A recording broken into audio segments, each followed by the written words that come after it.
संकट हरण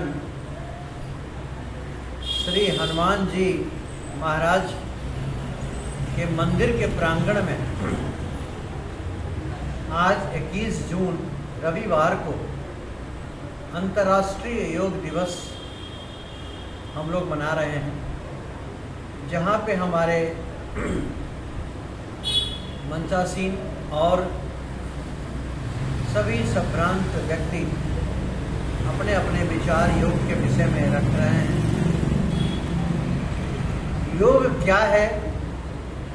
अपने अल्प ज्ञान से मैंने जो कुछ भी समझ पाया है उसको मैं एक काव्य का रूप दिया हूँ ताकि आपको आराम से समझ में आ जाए, और उसी काव्य रूप को मैं श्री संकट हरण श्री हनुमान जी महाराज के समक्ष और आप सब गुणीजन के समक्ष हम इसको प्रस्तुत करने जा रहे हैं।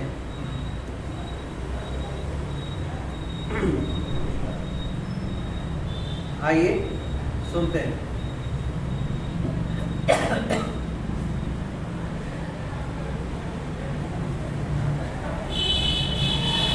जो कोई भी करते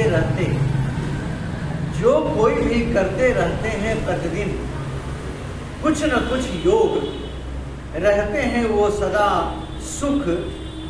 सुखी, खुश, स्वस्थ, मस्त और निरोग। कहें अशोक, योग है तप साधना और अमृत का एक भोग, जहाँ आत्मा परमात्मा के मिलन का होता है एक संजोग। जहाँ आत्मा परमात्मा के मिलन का होता है एक संजोग। आइए योग के बारे में जो मैंने कुछ लिखा है उसको मैं पढ़ता हूँ।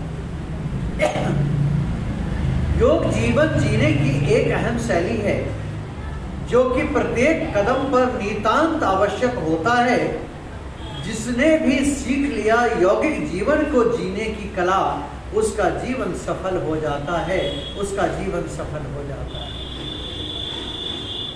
वस्तुतः योग जीवन का एक दिव्य विज्ञान है। वस्तुतः योग जीवन का एक दिव्य विज्ञान है जो तन मन स्थिति को संतुलित बनाए रखता है। यह आत्मा का वो परम मार्ग है जो व्यक्ति को श्रेष्ठ बनाकर परम शांति तक पहुंचा देता है, परम शांति तक पहुंचा देता है।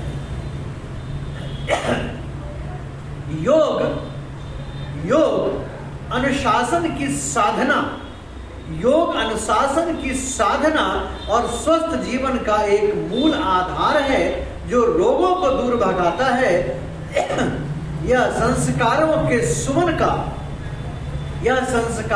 सुमन का वो सुंदर सा गुच्छा है जो मनुष्य के सद्गुणों को हमेशा सुगंधित करता रहता है, हमेशा सुगंधित करता रहता है। योग मन की औषधि है। योग मन की औषधि है जो चिंता का विष को नाश कर आत्मबल से लक्ष्य तक हमें पहुंचाता है। यह सकारात्मक सोच की एक पराकाष्ठा है।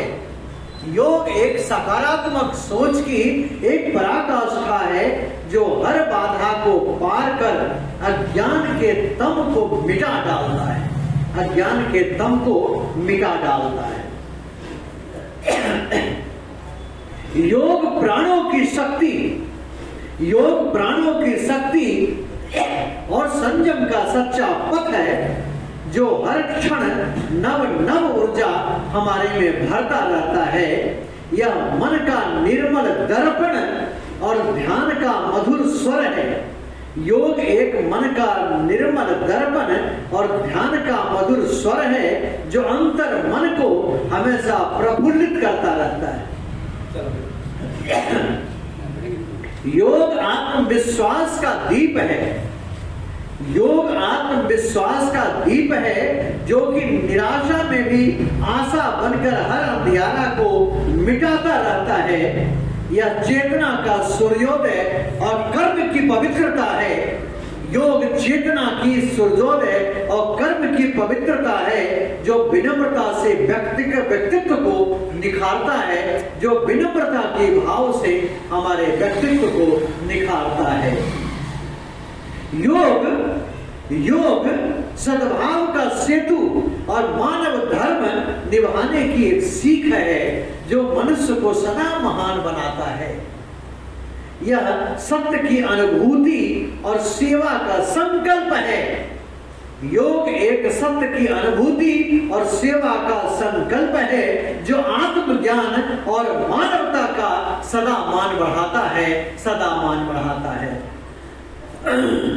योग करुणा की धारा, योग करुणा की धारा और मौन की परिभाषा है, जो जीवन के अंतर मन से सदा प्रेम सुधा बरसाता रहता है, सदा प्रेम सुधा बरसाता रहता है। यह सुखमय जीवन की अनमोल पूंजी है, यह सुखमय जीवन की अनमोल पूंजी भी है, जो आत्मा परमात्मा का दिव्य मिलन भी करवाता है, जो आत्मा और परमात्मा का दिव्य मिलन भी करवाता है। योग दृढ़ इच्छा शक्ति, योग हमारे दृढ़ इच्छा शक्ति का पर्वत और शुद्ध विचारों का स्तोत्र है। योग दृढ़ इच्छा शक्ति का पर्वत और शुद्ध विचारों का एक स्तोत्र है, जो असंभव को भी संभव बना डालता है। योग आत्म संयम का वह पवित्र मंत्र है। योग एक शब्द नहीं है, योग एक शब्द नहीं है, योग एक मंत्र है। जैसे राम एक नाम नहीं है, सिर्फ शब्द नहीं है, एक मंत्र है। उसी प्रकार योग को अगर हम मंत्र के रूप में अपना लें तो क्या बात है, बल्ले बल्ले हो जाए हमारे जीवन। उसी में मैंने लिखा है कि योग दृढ़ इच्छा शक्ति का एक पर्वत और शुद्ध विचारों का स्तोत्र है, जो असंभव को संभव बना डालता है। यह आत्म संयम का वह पवित्र मंत्र है। योग वह आत्म संयम का एक पवित्र मंत्र है, जो चरित्र को ऊंचा उठाकर सदा जीवन को महकाता रहता है, सदा जीवन को महकाता रहता है। और अंत में मैं कहना चाहूंगा कि योग जीवन का साहित्य और संगीत है। योग जीवन का साहित्य और संगीत है, जो हर हृदय को गुनगुनाकर सदा आनंदित करता रहता है, सदा आनंदित करता रहता है। कहें अशोक यह जीवन का एक उत्सव और समाज का नींव है। कहे अशोक यह अर्थात योग अर्थात मंत्र, योग जीवन का एक उत्सव और समाज का एक नींव है, जो सबको एक साथ मिलाता है, सब में मेल मिलाप अपनापन का भाव को जागृत करता है, और हम सबको एक सत्कर्म और एक जीवन में संतुलन बनाने का काम करता है। वो है हमारा योग, यही है हमारा योग, यही है हमारा योग। तो हमारा योग एक संगम है।